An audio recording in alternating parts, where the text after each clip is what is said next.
I was literally about to take my makeup off, and then I realised the reason why I put my makeup on in the first place, and it was because I wanted to introduce this vlog. So I'm going to be doing a reading vlog where I read books that Booktok has made me read. Now, I already have finished one of them, so I'll talk about that in a second, and I've already gone into the next one as well, so I'll talk about that as well. But I've just been seeing a couple of books lately that I'm just very intrigued by, that I want to pick up and just see if the hype is real on them, see if I enjoy them. And I have to say, already, they have absolutely been the best books that I've read so far this month.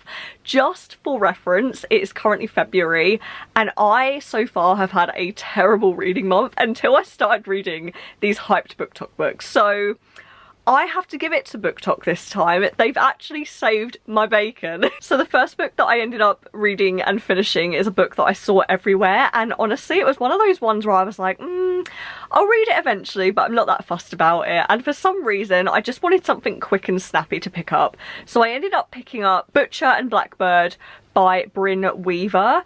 This is a dark rom-com, which I've never read anything in that category before. I have read kind of like dark romances, but never a dark romantic comedy. So it's a very interesting combination, let me tell you. I don't know if I was expecting anything going into this, honestly. I think I was just looking for a good time, and that's exactly what I got. I actually gave this one 4 stars. I really loved this. This was a vibe. Honestly, I have not had a book make me laugh out loud in ages like this one did. I just was cackling, and for anyone who's read it, my favourite scene absolutely had to be, without a doubt, the mummy scene. And a lot of people go on about the ice cream scene, but for me it was definitely the mummy scene that sealed the deal. I loved the chemistry between the two characters. I think the comedy was really well done. I think the only thing that I would have liked to have seen from this, and something that I prefer in my romances in general, is a kind of solid build-up. In this one it's kind of not choppy, but it's done throughout like 3 years, so it time skips a couple of times, and I feel like in that way I felt like there was a disconnection between me and like the romance that was going on. But other than that, this was solid, and it actually really surprised me because there was a couple of plot twists and stuff, and they actually took me by surprise. Like, I was really shocked. There was one that I read, and I remember reading it, and I just went, oh, and then there's one right at the end, and I'm annoyed. I'm annoyed because I saw the cover for the second book thinking that it was already released, and I'm going to be honest right now, I was absolutely going to delve into the second book straight away. It doesn't release until June.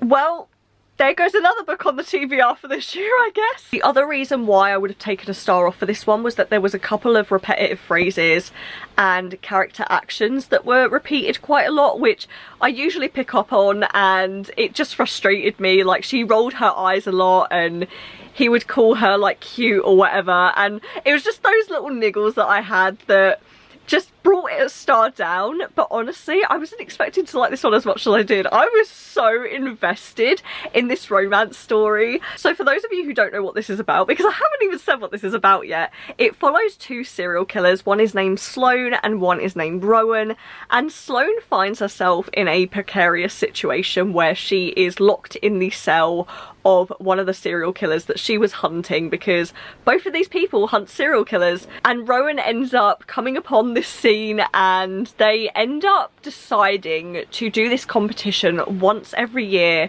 where Rowan's brother will give them a target, but they don't know who this target is, but they have to try and hunt this target down, and whoever kills them ends up winning the competition. And Rowan basically does it as a way of seeing Sloane again because he is attracted to her, and it goes from there. There's a lot of comedy involved. I think the other thing that brought the star down for me was just that instant attraction thing. I get being instantly attracted, but like, this guy was attracted, and I like a little slow burn build up, and that wasn't there, but absolutely loved it. I definitely can't wait to read more from this author. This was fantastic. Now coming to the second book that I started reading for this reading vlog. So I am only 22% into this book so far, and I can already tell that it's going to be a book that I'm going to stay up late tonight reading. I'm going to be up until the wee hours of the morning, I can already tell, and I'm so excited about it because I haven't done that since House of Flame and Shadow, and that book wasn't even great. So I can't wait to be up for a book that I really enjoy. So the book I'm talking about is Bride by Ali Hazelwood. So I actually started it earlier on today, and it is, people have called it a fantasy romance. I would class it as more of a paranormal romance. So it takes place, as far as I can tell, in kind of like a futuristic America, where I'm guessing thousands of years earlier there were some weird genetic mutations, and so now in this world we are split into kind of like 3 different factions. There are the humans, the werewolves and the vampires, and they're all segregated from each other because there was a bloody war between them all, and so now they kind of live in somewhat peace, but there's still a lot of anger between all of these different species. And so in this book we are following a young 25-year-old woman named Misery, and she ends up being forced to marry this alpha wolf named, oh, what is his name? I can't remember his name. But she ends up having to marry this alpha wolf and go into their territory for a year to try and build the peace between their 2 people, because there's been kind of like a mix around in the human section of the world. So far, I'm loving the angst. I think, I'm gonna be honest, I think this might be my favourite Ali Hazelwood book yet, which I'm really surprised by, because the last Ali Hazelwood book that I read, I can't remember the name of it, but it was her 2nd ever release, and I liked it, but I had a lot of gripes with it. It was okay, but I didn't overly love it. I did really like the Love Hypothesis, but this I'm obsessed. I'm feeling the tension, I'm feeling the build up. It's quite slow burn already, and I just, look, I am reliving my 2012 paranormal romance era. I'm talking Twilight, I'm talking Hush Hush. Can we bring that era back, please? Can we have more books like The Vampire Academy? And I want to relive that era. That era was fantastic. The other thing that I'm loving right now about this book, which is I think why I'm loving it so much, is that I've read a couple of books recently with multiple perspectives, and this book is just single perspective.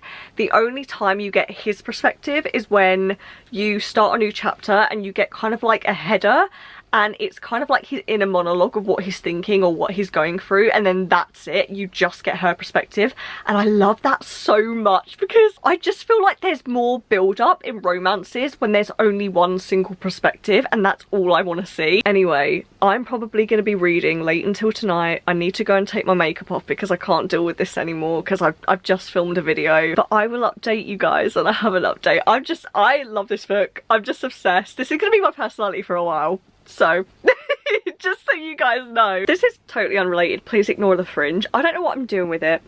I get really annoyed with it. I feel like it's too thick. I'm trying to grow it out a bit so that I can make it a little less, you know. But I'm still undecided. Anyway, my hair looks like this right now. Just deal with it. Over the weekend, I actually managed to finish Bride by Ali Hazelwood. Oh, bestie. When I tell you, I gave that book a whopping 5 stars. I loved it. You know what that book made me feel? It put me back in my peak 2012 Twilight fangirl era.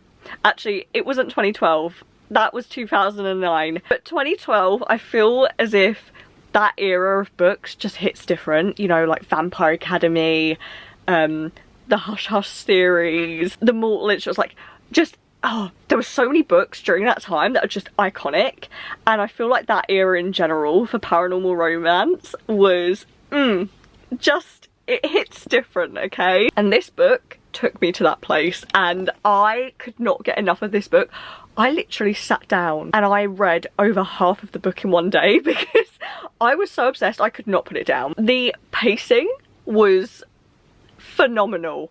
I was so hooked. Every chapter begins with Lo's point of view, and then you just get her point of view, and it was just, oh, it was so good. There was enough world building in the book to not get confusing, so I feel like this would be a really good book for anyone who doesn't necessarily like aspects outside of the real world. This does take place in America, but it's like a futuristic America, but not much information is given to you. If I was explaining it in any way, I would say if you've read Divine Rivals, the world building is a little bit like that, where you get kind of key information, but you don't really do a deep dive, so it's not confusing at all. It's just like, it's just there, like you're in the world, and that's fine, and you don't need to know anything else.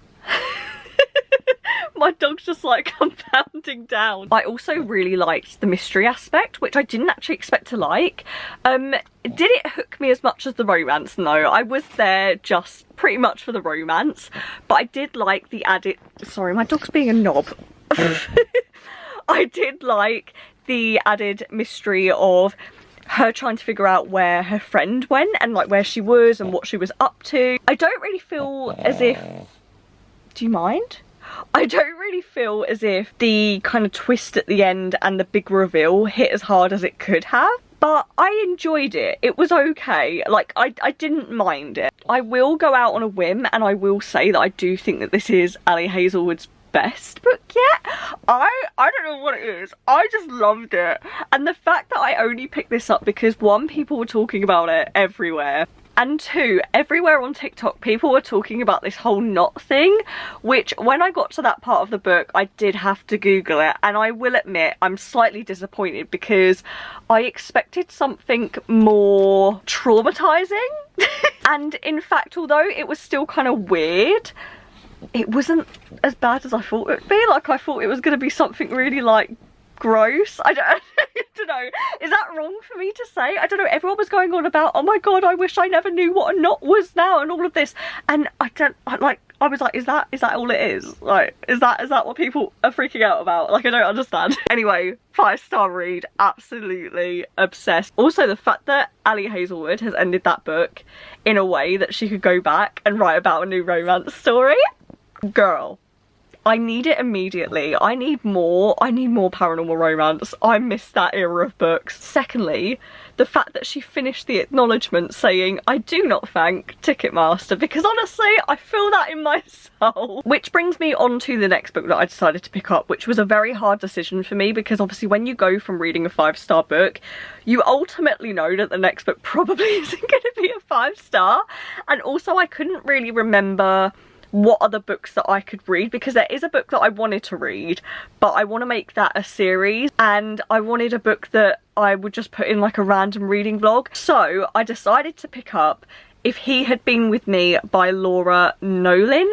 This is a YA that I've been seeing everywhere on Booktok, and the only reason that it was on my radar is because I think someone posted a quote or something, and people were saying how traumatized they were by the book and how sad it was, and I just was like, yeah, I'm gonna read that one day and see how traumatized it leaves me. I didn't necessarily want a sad book, but I'm reading one. So there's that. So this book follows a girl named Autumn who has grown up around her mum's best friend's son her whole life. She calls him Finny, his name's Phineas. They've basically grown up together, and their mums, kind of like how in The Summer I Turned Pretty, their mums have kind of always wished that they would one day be a couple and, you know, love each other romantically, whatever. But things happen, and at the beginning of the book you learn that Finn is in a car accident, and obviously something traumatic is going to happen. My guess is he's gonna die is probably what's gonna happen here. You basically kind of know that something was going on in the car with him and his girlfriend, and you don't know what, but anyway, it led to this event, and the whole book is kind of leading up to that point. I'm currently 33% of the way through this. What I'm liking so far is how YA this feels. I think it's been a really long time since I've read a YA book that genuinely feels like a YA. I feel like within the past couple of years, the line between YA and new adult/adult books has become really blurred, and honestly sometimes it's not a good thing. Some of the content that people are wanting in YA books nowadays is just not appropriate.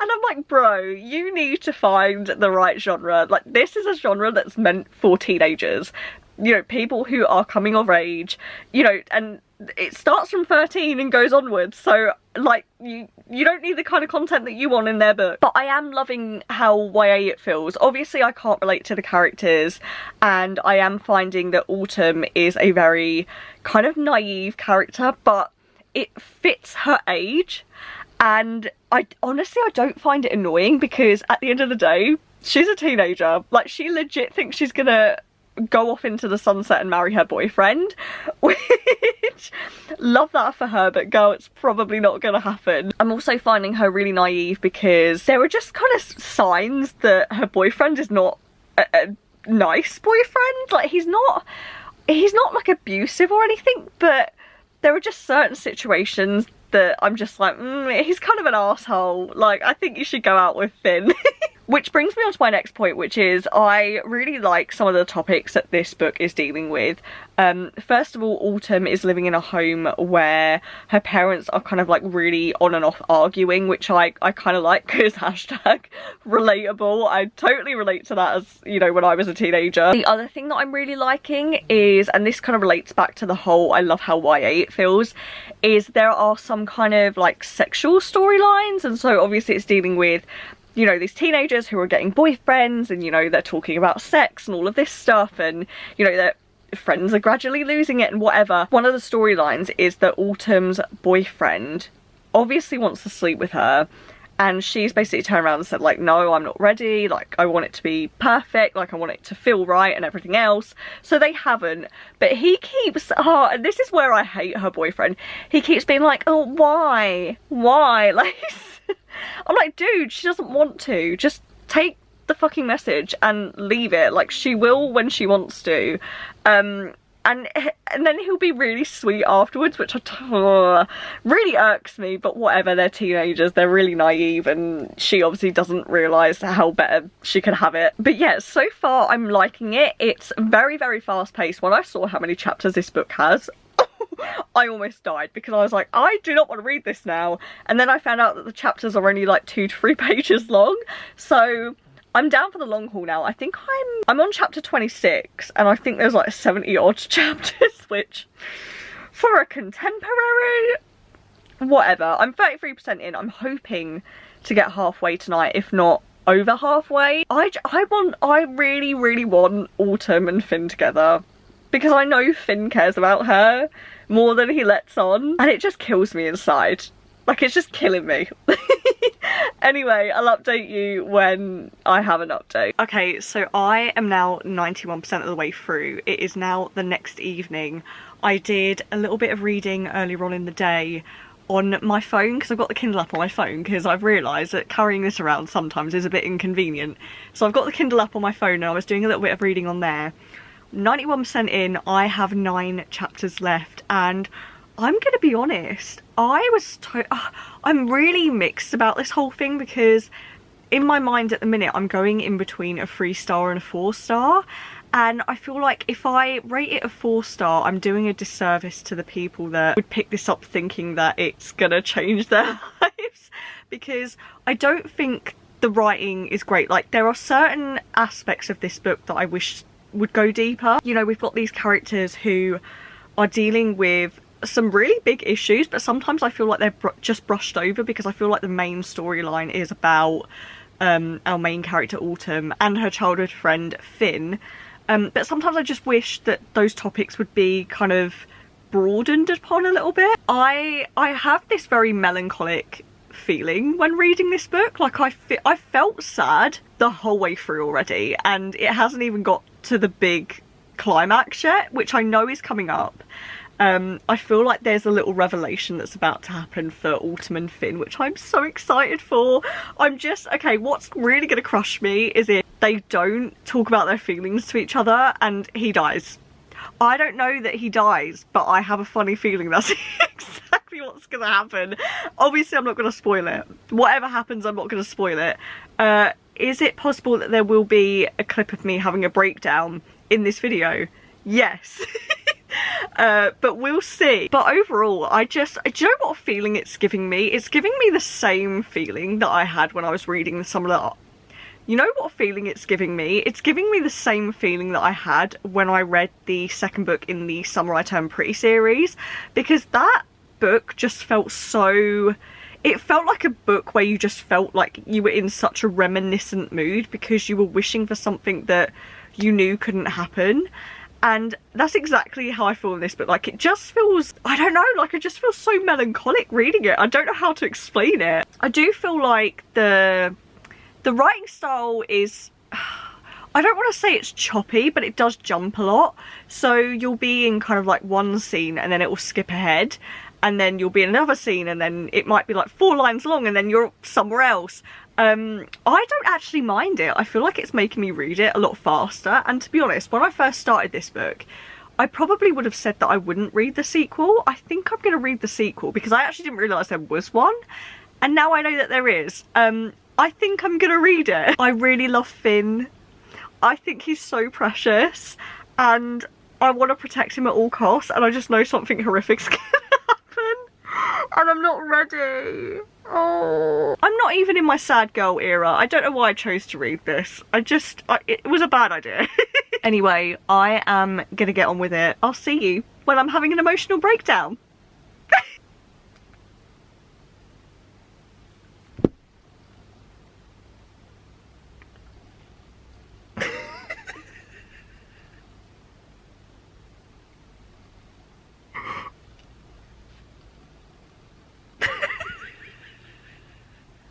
Oh, fucking wow.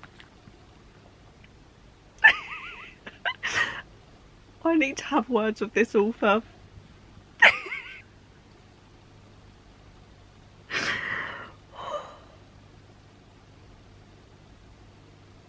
I feel like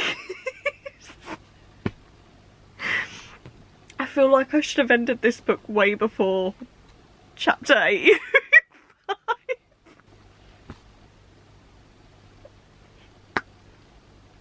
This YA book has made me a very sad girly.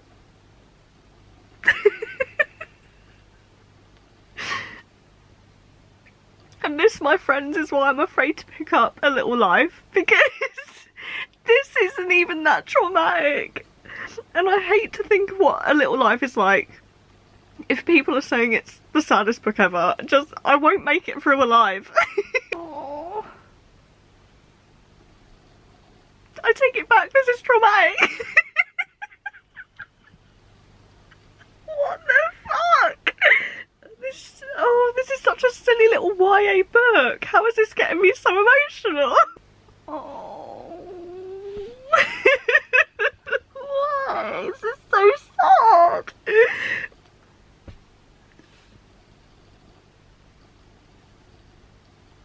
I'm not okay. I'm not okay. I knew it was coming. I knew it was coming. And it's not for the thing that I said earlier.